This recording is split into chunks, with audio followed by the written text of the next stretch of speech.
Hey, how's it going everybody? This is Caleb from Cubebowl Gaming. In this video, I'm going to be presenting my argument against The Last of Us Part 2. Now, of course, if you haven't seen my buyer pass video, I want to say that I actually did like this game, and I think that there was a lot of good in the game, and a lot of bad in the game. I can see it from both sides, and I have thoughts on kind of either side of the spectrum.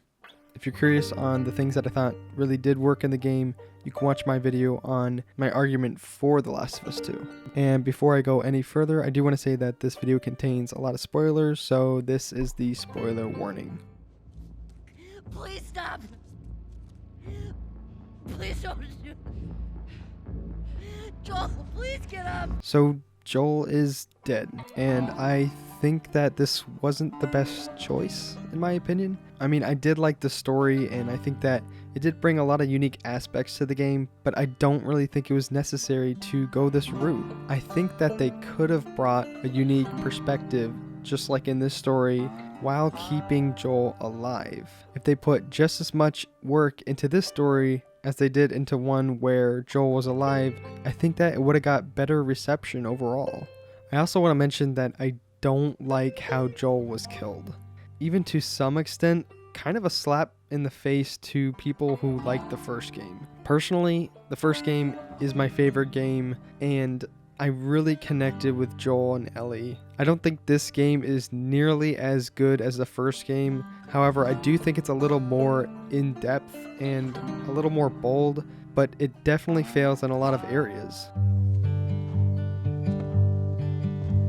Now, obviously, the game is extremely controversial because of the death of Joel. And as I said before, I don't think that this really was a good idea, because even though some of the characters on the other side did have a lot of interesting aspects to them and were likable in a lot of ways, the way that the story is structured, we as the players already don't like that group of people. You can't just kill a beloved character in a game and flip the coin and expect us to like the other characters. Granted, I did like some of the other characters on the other side. I think that because the game is structured in this way, Naughty Dog made it harder for us to like the other characters. I think it's a constant uphill battle from that point, that Naughty Dog kind of placed themselves in a harder situation than it really needed to be. If they were really set on killing Joel, they could have at least established some sort of connection with the other characters before they killed Joel. I think that there's so many characters in this game that a lot of them either go unnoticed or didn't really have time to develop. For instance, one that I didn't really care for was Dina. I think that she could have been presented in a better way or even been more prevalent throughout the game. I mentioned this in my other video, but I actually really liked Jesse in this game. However, I think he died way too fast. This was a character that I wanted to see more of, but I think he was killed off way too fast and didn't have enough time to resonate with the players. I think aside from Owen, most of the other characters from Abby's arc weren't interesting to me. To be honest, I didn't really care much for the runaway Seraphites. I think it was kind of a rehashed attempt at the duo of the first game. Abby and the little boy didn't resonate as well as Joel and Ellie in the first game. Now, I don't think that they were trying to one-up the first game or even try to make it exactly like the first game, but you can see similarities in that Abby has lost a lot of her humanity and she finds it in those two Seraphites. I didn't really care for too many characters in this game. I think that there was too many, and the ones I did like didn't get enough time in the game. Let's go up.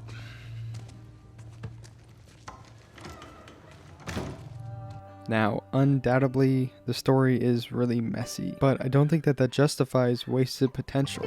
One gleaming example of this is Isaac. We only see Isaac a couple of times, and supposedly he's the head of this giant militia and a person to be feared, yet he was killed so easily and so fast. I think it was definitely wasted potential, and I think there's a lot of things in this game that are left open-ended.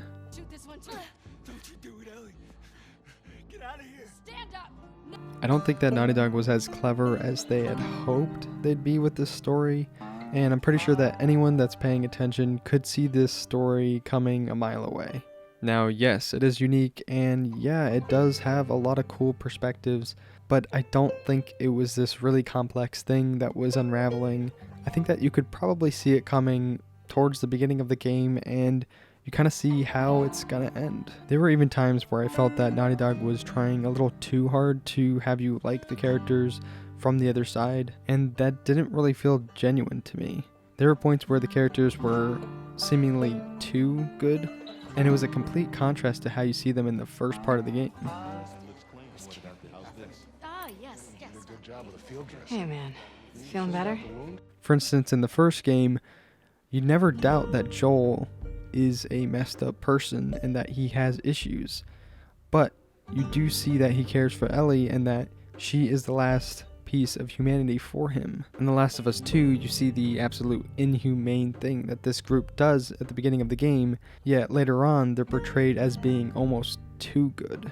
This honestly kind of created a dissonance for me, and it didn't really work in some areas. Now, overall, I say that the game is a good game, and I think that no matter how you feel about the story, I think that it deserves a chance to be played through. And yes, I just brought up a lot of examples that didn't work for me and that I didn't like, but no matter what, I do believe that it deserves a chance, and if you are a true fan of the first game, you should play this game to see how it turns out. And I think that's going to be it for this video. If you liked the video, a like and subscribe is always appreciated. Be sure to check out our podcast link below, and also if you're curious on how I feel about the good things about the game, then you can check out my video on the argument for The Last of Us 2.